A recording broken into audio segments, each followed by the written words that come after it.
तो चलिए गाइस, तो आज हम गुप्त काल को भारत इतिहास का स्वर्ण युग क्यों कहा जाता है, इस पे हम चर्चा करते हैं। क्योंकि ये सेमेस्टर 2 या फिर जो भी मेंस एग्ज़ाम के लिए, खास करके यूपीएससी और सेमेस्टर 2 के लिए भी MBBI है, ठीक है। खास करके यानी कि कहने का अर्थ है कि सेमेस्टर 2 में ये क्वेश्चन आपको अनिवार्य है, ये क्वेश्चन आपको मिलना ही है। क्वेश्चन पेपर में ये क्वेश्चन दिख ही जाएगा आपको, ठीक है। गुप्त काल को भारत इतिहास का स्वर्ण युग क्यों कहा जाता है, तो क्यों कहा जाता है, इस पे हम चर्चा करते हैं। देखिए, गुप्त काल भारत इतिहास का स्वर्ण युग माना जाता है। इसे भारत संस्कृति का प्रचार प्रसार, ठीक है, या फिर धार्मिक सहिष्णुता, आर्थिक समृद्धि, शासन व्यवस्था की स्थापना काल के रूप में जाना जाता है। कहने का अर्थ के क्या है, कहने का अर्थ है जो गुप्त काल का जो पीरियड था, वो भारत संस्कृति का प्रचार प्रसार हुआ करता था। गुप्त काल में धार्मिक सहिष्णुता का काल था, ठीक है। आर्थिक समृद्धि थी यहाँ पे, मतलब इस टाइम शासन व्यवस्था की स्थापना हो गया था, इस टाइम बहुत अधिक मजबूत हुआ था, ठीक है। ये चारों पॉइंट आपको लिखना है इसमें, आगे ठीक है। तो इस काल का क्या विशेषता था, तो भारत संस्कृति का प्रचार प्रसार हुआ करता था इस काल में, धार्मिक सहिष्णुता था, आर्थिक समृद्धि हो चुका था, शासन व्यवस्था की स्थापना हो चुका था इस काल में। चलिए अब हम देखिए, अब स्पेशल बात करने वाले हम आपको पाँच पॉइंट बताएंगे, ठीक है। किस क्षेत्र में इस काल में क्या उपलब्धियां हासिल कर लिया था, ठीक है। एग्जाम्पल के लिए सबसे पहला उदाहरण क्या है, मूर्ति कला के क्षेत्र में हम जान लेते हैं गुप्त काल में क्या था।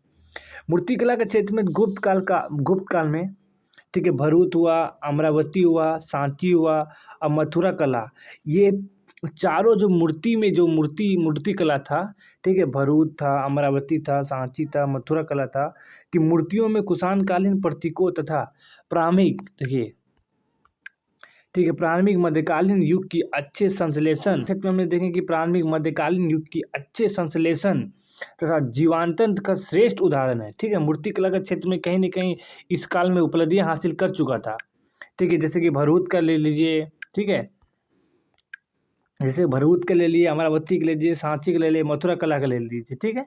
आप इस मंदिर को दर्शा सकते हैं मूर्ति कला के क्षेत्र में, इसका उदाहरण। देखिए स्थापित क्षेत्र में, देखिए स्थापित के क्षेत्र में गुप्त काल का देंगे, देवगढ़ का दशावतार मंदिर देख लीजिए स्थापित कला में, ठीक है। भूमरा का शिव मंदिर देख लीजिए जो बोध गया में था। सांची का उत्कृष्ट स्तूप का निर्माण हुआ इस कला में, कहीं न कहीं स्थापित के क्षेत्र में उपलब्धियां हासिल कर चुका था गुप्त काल में। आगे देखिए, तीसरा पॉइंट देखिए क्या है, चित्रकला के क्षेत्र में। देखिए इस काल में चित्रकला क्षेत्र में कहाँ, अजंता के ले लीजिए, अजंता हुआ, फिर एलोरा गुफा हुआ, अजंता हुआ, जो बाघ की गुफाओं में की गई, ठीक है। बाघ की गुफा जो चित्रकला बनाया गया, बाघ की गुफा के अंदर जो चित्रकलाएं बना, तो कहीं न कहीं इस काल की उपलब्धियां थी, ठीक है। फ्रेंड्स को चित्रकारी प्रतिष्ठ कला का उदाहरण है, कहीं न कहीं जो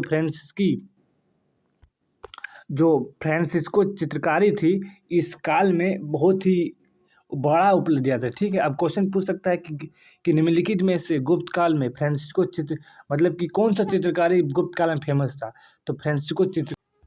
देखिए अब साहित्य के क्षेत्र में देखिए क्या क्या उपलब्धियां हासिल कर चुका था। साहित्य के क्षेत्र में कालिदास ने मेघदूतम की रचना कर चुका था। ऋतु संहार, अभिज्ञान शकुंतलम की रचना की थी। तो दूसरी ओर देखिए कालिदास मेघदूतम किया, ठीक है। देखिए दूसरा हम देखिए मेघदूतम हुआ, ऋतु संहार हुआ, अभिज्ञान शकुंतलम की रचना किया। दूसरी ओर नाटक तथा कविता लेखन में एक नए युग की शुरुआत की गई, ठीक। कहीं न कहीं इस काल में साहित्य के क्षेत्र में भी बड़ा उपलब्धियां हासिल कर चुका था। कालिदास ने मेघदूतम हुआ, ऋतु संहार हुआ, विज्ञान शकुंतलम की रचना कर चुका था। कहीं न कहीं बड़े बड़े कविताएं लिखी गई, नाटक लिखे गए इस काल में, ठीक है। कहीं न कहीं इस क्षेत्र की विशेषता को दर्शाया गया। आगे देखिए पांचवा, विज्ञान और प्रौद्योगिकी के क्षेत्र में देख लीजिए। विज्ञान और प्रौद्योगिकी क्षेत्र में आर्यभट्ट ने जहाँ एक पृथ्वी की त्रिज्या की गणना की और सूर्य की केंद्रित ब्रह्मांड का सिद्धांत दिया गया, वहीं दूसरी ओर वराहमिहिर ने चंद्र के कैलेंडर की शुरुआत की गई।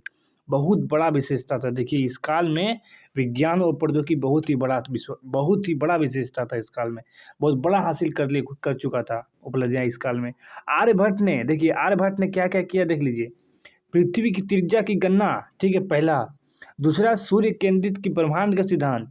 वहीं दूसरी ओर वराहमिहिर ने चंद्र कैलेंडर की शुरुआत किया गया। अब क्वेश्चन पूछ सकता है कि पृथ्वी की त्रिज्या की गणना किसने की थी? तो आर्यभट्ट ने सबसे पहले।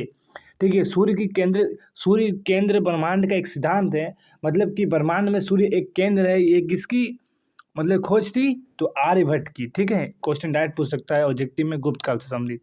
अब क्वेश्चन पूछ सकता है कि चंद्र कैलेंडर की शुरुआत किसने की थी? कब, कौन, किस काल में हुआ? तो गुप्त काल में हुआ। किसने किया था? तो वराहमिहिर ने।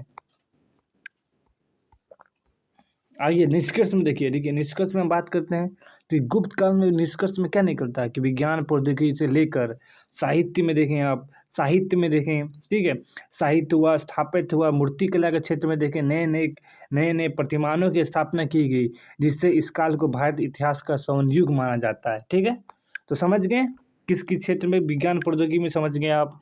कहीं न कहीं आर्यभट्ट ने कहीं बहुत अधिक भूमिका निभाया। साहित्य के क्षेत्र में देखें कालिदास ने क्या क्या किया। ठीक है, चित्रकला के क्षेत्र में देखें कि अजंता और एलोरा की बाघ की गुफाएं जो चित्रकारी बनाई गई, कहीं न कहीं इस काल की विशेषता थी। स्थापित के क्षेत्र में हम देवगढ़ की दशावतार मंदिर देखें, फिर भूमरा का शिव मंदिर देखें जो बोध गया में स्थित था। मूर्ति कला के क्षेत्र में हम देखें गुप्त काल में भरूच हुआ, अमरावती हुआ, सांची, भरूच, मथुरा कला की मूर्तियाँ विकसित की गई।